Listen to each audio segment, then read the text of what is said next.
All right, welcome to The Explainer. Today, we're jumping into the absolutely wild origin story of the rulebook for modern Hebrew. It's a tale of revival, yeah, but it's also about fierce rivalries and the messy, passionate struggle to create a single standard for a language literally coming back to life. So, when you think about the rebirth of Hebrew, one name probably pops into your head: Eliezer ben Yehuda. He gets a lot of the credit, often painted as this lone hero who made it all happen. But the reality? Oh, the real story is so much more complicated and, honestly, a whole lot more interesting.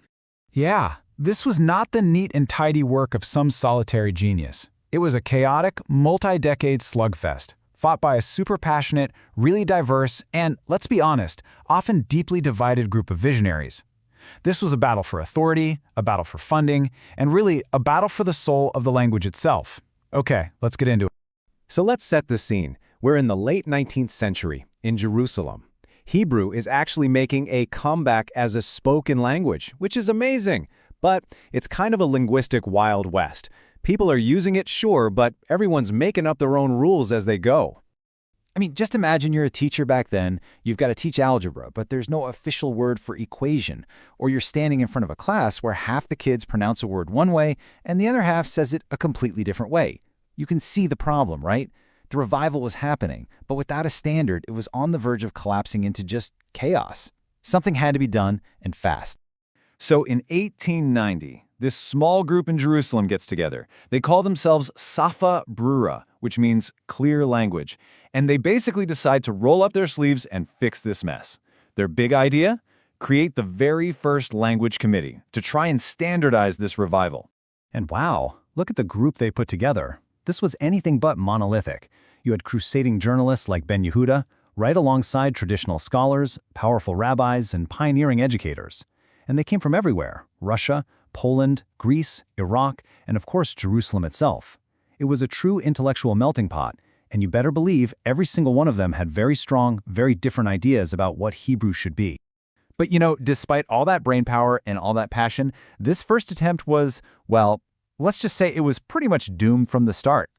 And this right here was the fatal flaw. They had the passion, but they had no official authority. And just as important, they had no money. They were basically a self-appointed club of experts. And pretty soon, other people started asking, hey, who died and made you guys the boss of Hebrew? So without any real backing or funding, the committee just fell apart after only a couple of years.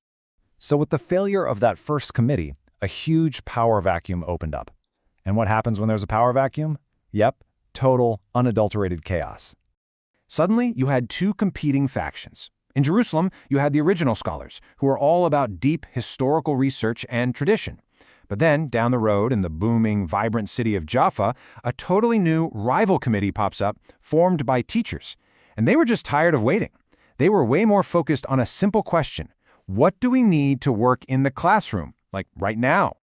Oh, and it gets even crazier. It wasn't just two groups. The really powerful National Teachers Association saw this deadlock and basically said, we can't wait for these guys, so they formed their own language committee. So now you've got three, count them, three separate groups, all claiming to be in charge, all publishing their own dictionaries, and all trying to steer the same ship in completely different directions. It was an absolute mess. So you can see how this was becoming a huge problem. The entire language revival was threatening to implode, not from any outside pressure, but from all this infighting. The project was on the verge of failing. It actually took a respected outsider to step in and try to broker some kind of peace. In 1912, a hugely respected intellectual named Ahad Ha'am comes to visit from abroad. He takes one look at this three-way train wreck and basically drags all the factions to the negotiating table to hammer out a deal. So, the main thing to get here is that this was not a quick fix. We're talking more than 2 decades of false starts, bitter arguments, and competing committees before they could finally get everyone pulling in the same direction. The road to unity was long and incredibly bumpy. Ahad Ha'am's peace deal was the breakthrough. It created a formula for success. First, the Jerusalem Committee was officially recognized as the one and only authority. No more rivals. Second, they finally got stable funding from a patron in Berlin. But, and this is a huge but, that money came with one very crucial string attached. See, the patrons said, look, I'll give you the money, but you have to prove you're actually working. You need to publish detailed records, protocols of every single meeting and debate you have. And honestly, thank goodness for that one condition, because it left us with this priceless historical record. It's like a time machine that gives us a window directly into the minds of these language pioneers, letting us see exactly what they were arguing about. So, the committee was finally on solid ground. It had authority, it had funding, it was actually working. Things were finally looking up. But just as they were getting started, a global catastrophe was about to blow it all apart again. When World War I breaks out, the Ottoman rulers who controlled the area were fighting against Russia. Well, it just so happened that many of the committee members were technically Russian citizens, so they were exiled as enemy aliens. The whole project just shut down and went dormant all over again, this time for 7 very long years.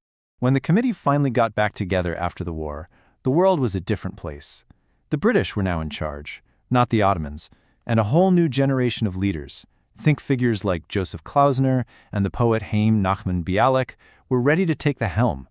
This really marked a shift from that early, scrappy pioneer era of just trying to survive to a brand new era of building and making things official. This whole long, chaotic process finally reached its peak in 1953. The brand new State of Israel officially transformed the Language Committee into what it is today, the Academy of the Hebrew Language. This move cemented its legacy for good, turning what started as a passionate, volunteer-run project into a formal, official state institution.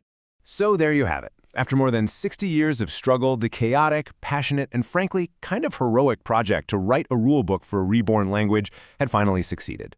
The fight for authority, the fight over who gets to make the rules, that was over. But the arguments inside that committee room, the fights over what words to choose, what grammar to use, and how the language should even sound, those were just getting started. And that's a story for another day.